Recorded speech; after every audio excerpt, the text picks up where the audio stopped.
В эту субботу сборная России проведет четвертьфинальный матч со сборной Хорватии в рамках чемпионата мира по футболу. И сейчас на прямой связи из Москвы находится наш спецкор Максим Кардозу, который следит за ходом Мундиаля.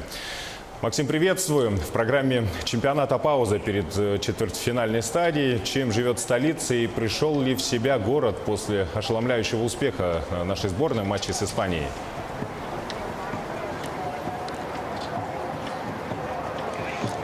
Добрый вечер, Алексей. Конечно же, Москва пришла в себя, но мы все, как ты сказал, в ожидании, потому что главные матчи начнутся только завтра, ну а все внимание приковано к субботе, где будет игра России и Хорватии. И, конечно же, здесь, в Москве, многие сокрушаются о том, что игра состоится не в столице и не в Петербурге, куда можно быстро доехать, а в Сочи. Все-таки до Сочи немного далековато. Кстати, билеты на авиарейсы уже все распроданы, на пятничные и субботние рейсы. Авиакомпании говорят о том, что должны запустить дополнительные самолеты, чтобы все болельщики смогли посмотреть. Правда, посмотреть сам футбол на стадионе Фишт будет довольно сложно. Самый дешевый билет сейчас стоит 90 тысяч рублей. Зато можно погулять и насладиться той невероятной атмосферой, которая будет во время этого матча. Кстати, насчет гостиниц.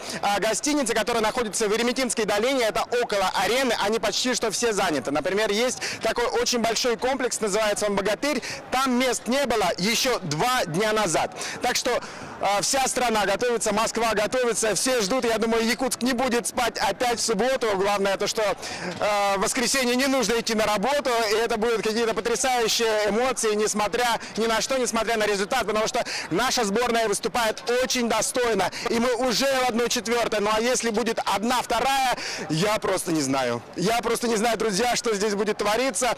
Будем за всем следить, постараемся выйти для вас в прямой эфир после игры, и, конечно же, следим и болеем. Кстати, болельщики русские очень креативные. В интернете очень много смешных роликов. Например, люди камлают шаманский бубен перед экраном, проводят православные всякие разные ритуалы. И, конечно же, все ждут и надеются на чудо. Я думаю, что наши футболисты готовы еще на одно чудо. Алексей? Максим, ну все понятно с российскими болельщиками. Сборную России ждет огромная поддержка. Но видно ли в Москве, может быть, как в транзитном городе, болельщиков из Хорватии? Как ты думаешь, насколько там большая поддержка будет у соперника?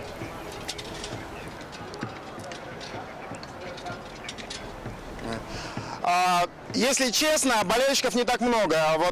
И они разъезжаются из 32 команд. В игре осталось лишь 8. И хорватов я, если честно, не видел. Но все ждут бразильцев. Все ждут бразильцев, этих веселых парней, которые устроят на улицах карнавал. Ну а в Сочи, я думаю, в Сочи все приедут.